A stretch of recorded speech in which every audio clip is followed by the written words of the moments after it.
I am JVN. I am Dr. Anupama Goyal.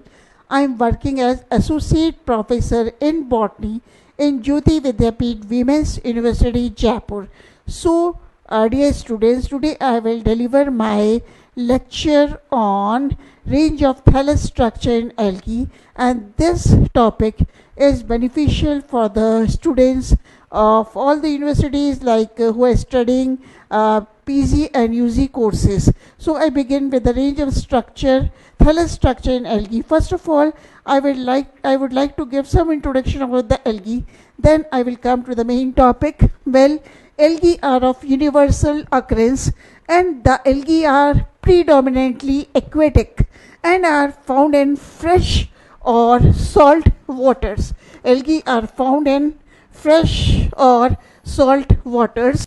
Freshwater forms are abundantly found in ponds, lakes, slow flowing streams, and sand water reservoirs. And now the second slide, I will talk about the characteristics of algae. Then I will come about the range of thallus structure in algae. Well, some of the algae are terrestrial in nature, and they grow in wet situations such as damp soil, damp shaded side of trees and walls, or even rocks, and thus they have adapted themselves to a life in the air. So algae include a group of about 30,000 species which are generally aquatic, means they are found in fresh water as well as they are marine algae, and their size varies from microscopic forms to the filamentous forms. So all the members of algae are chlorophyllous, non-vascular thallophytes. They contain the pigments chlorophyll A, chlorophyll B, and carotenes and xanthophylls. Additional pigments occur in specific forms of algae. Mucilage protects the algal thallus from desiccation, and vegetative and asexual modes of reproduction are common in algae. Asexual spores are of two types, mitospores and meiospores. Now students, we will talk about the range of thallus structure in algae, which is also very important from the examination point of view. Well, organization of the thallus in algae shows a wide variety.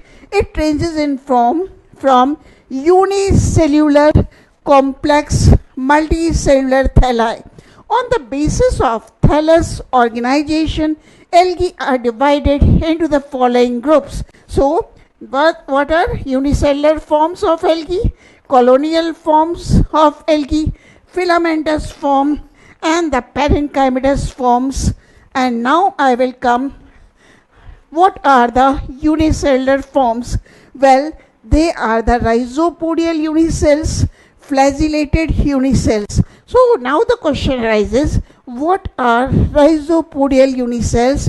These forms do not have a rigid cell wall but have cytoplasmic projections, due to which they are able to perform amoeboid movement.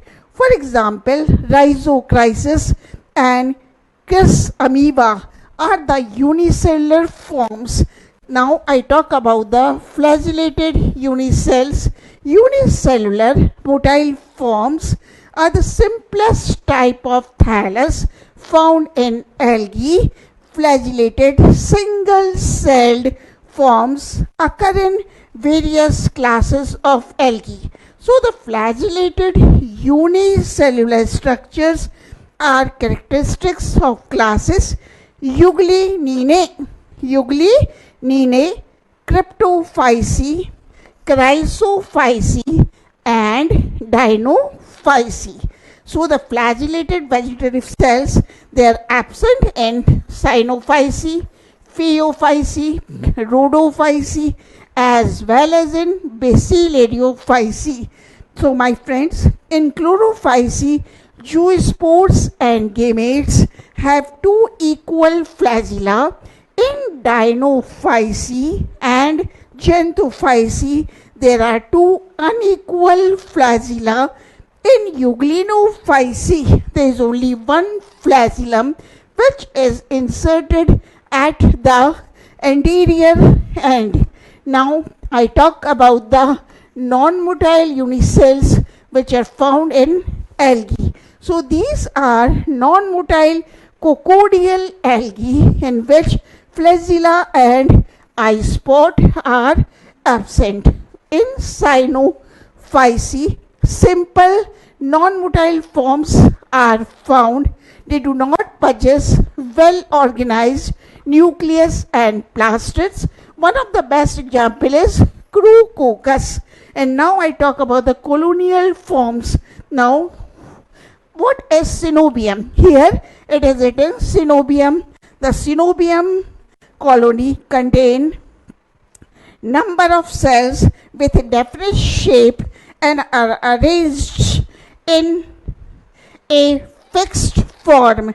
Well, the synobium means the number of cells is fixed, like Volvox is a synobial alga. Here the number of cells is fixed, means the number of cells range from 500 to 60,000 cells. And now the motile synobium is there. They are cellular and flagellated. Motile synobium is they are cellular and flagellated and can move by an organized beating action of flagella. So when there is a presence of flagellum or flagella, we can say the algae is motile. For example, Volvox, Pandorina and Eudorina, they are the motile forms of algae. Why? Because they are having the flagella for locomotion. And now non-motile. This is non-motile. So they lack flagella. Means the flagella are absent in non-motile algae, and so they are called as non-motile. Example are Hydrodictyon. Hydrodictyon is one of the best example. Now I talk about the palmilloid. Here form of algae. Here the number of cells, shape and size of the colony is not definite.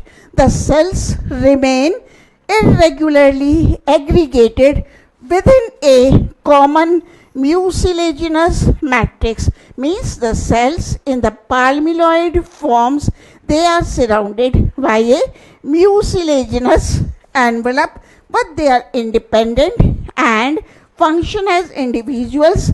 The best examples of palmilloid forms are Tetraspora and Aphenotheca.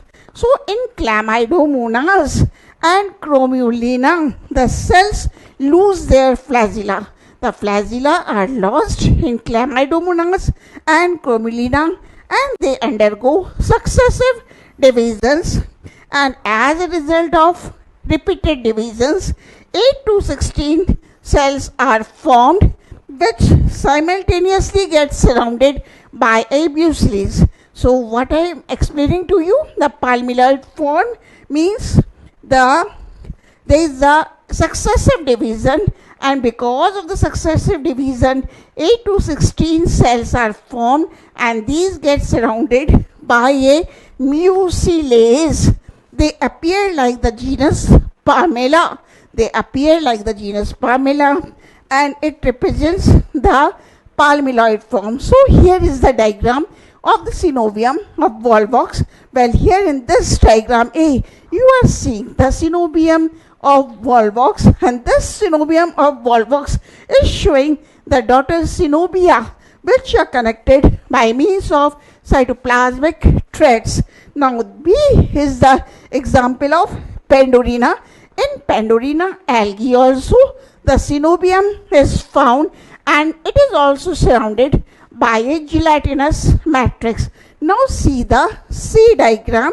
Here it is a C diagram. It is also of an algae, and the D diagram, it shows the Hydrodictyon, means the hexagonal mesh. Here you are seeing the hexagonal mesh. Now what is the dendroid forms of algae. Now I talk about the dendroid forms. In this, the colony looks like a small microscopic tree-like form, means mucilaginous thread is present at the base of each cell, and the threads of different cells are united to form a branched structure.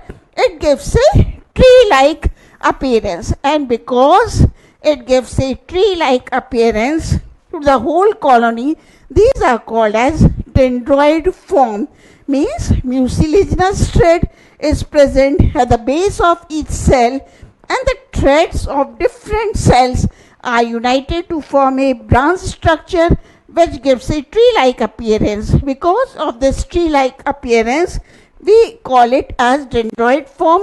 The examples are Dinobrion and Chrysodendron. Now I talk about the filamentous forms of algae. Well, the filamentous forms are commonly represented by simple filament, heterotrichous filament, and pseudoparenchymatous filaments. So I talk about the simple filament. In this branching system, the whole thallus remains attached to the substratum by a basal cell, and the branches arise from any cell of the filament except from the basal cell. So the example of simple filament is Cladophora, means in Cladophora algae, simple filament is found. Now I talk about the heterotrichous forms. Well, the examples of algae in which heterotrichous thallus is found are Fischella and Ectocarpus. So in this heterotrichous system, in this branching system, the whole thallus is differentiated into prostate system as well as erect system. So what do you understand by the term heterotrichous? Means the thallus is divided into two systems. One is the prostate system and other is the erect system. So both the prostate and erect systems are well developed in the algae Fischella and Ectocarpus, and progressive elimination of the prostate system is observed in some of the algae, and the elimination of the prostate system is observed in the algae Drapenaldeopsis. So in Drapenaldeopsis algae, prostate system is gradually eliminated and only the erect system is found in the algae Drapenaldeopsis. And now I talk about the coleochaete. In coleochaete, the erect system is present. In coleochaete algae also, the erect system is present and the prostate system is gradually eliminated. Now I talk about the pseudoparenchymatous thallus in algae. If one or more central or axial filaments together with their branches fuse to form a parenchymatous structure, it is called pseudoparenchymatous thallus. Now see, look at this diagram. This diagram shows the pseudoparenchymatous algae. Well, the first diagram is A diagram. It shows the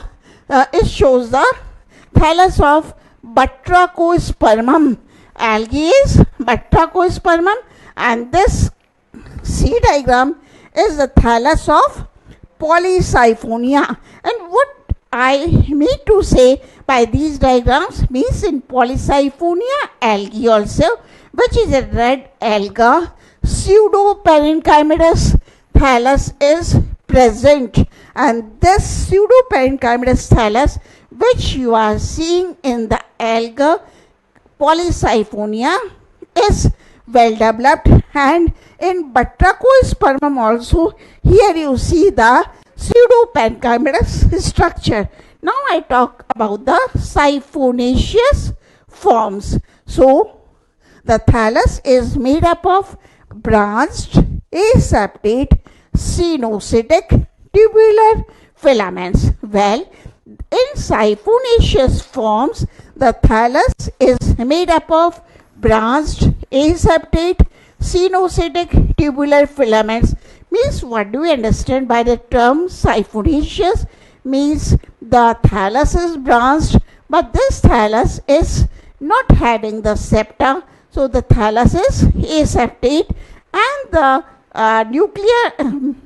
the nucleus are abundant, so the condition is multinucleate condition is present, and this shows the cenocytic structure. So the nuclear divisions are not accompanied by wall formation. When the nuclei divide, they are not accompanied by wall formation.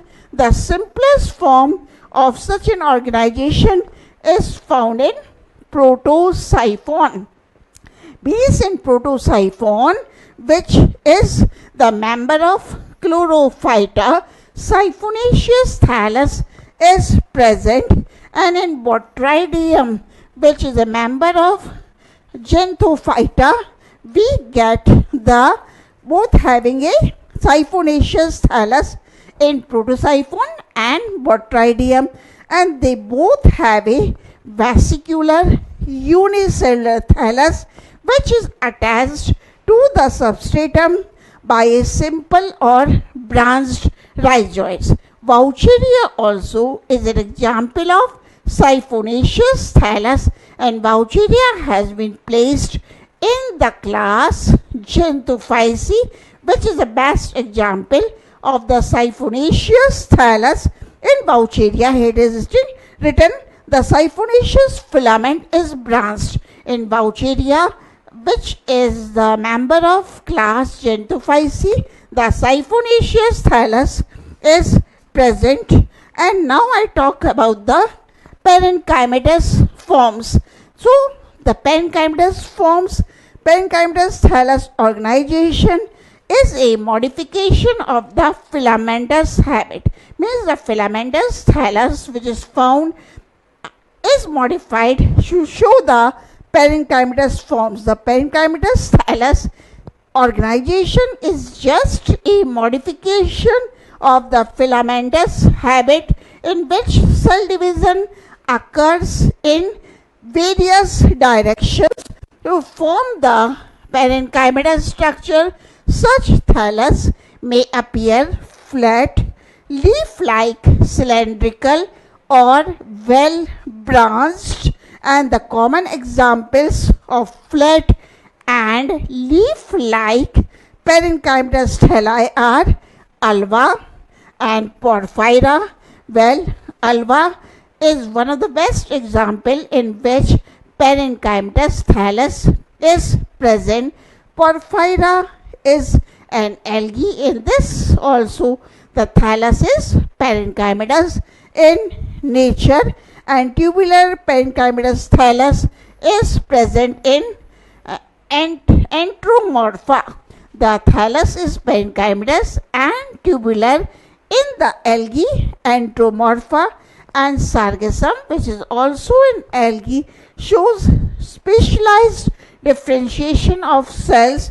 The other examples in which parenchymatous thallus is present are Laminaria, Fucus, and Dictyota are the best example of parenchymatous thallus. And now we can talk about the cell structure in algae. Well, there are two types of algae, prokaryotic algae as well as eukaryotic algae. And what is the difference between the eukaryotic algae and the prokaryotic algae?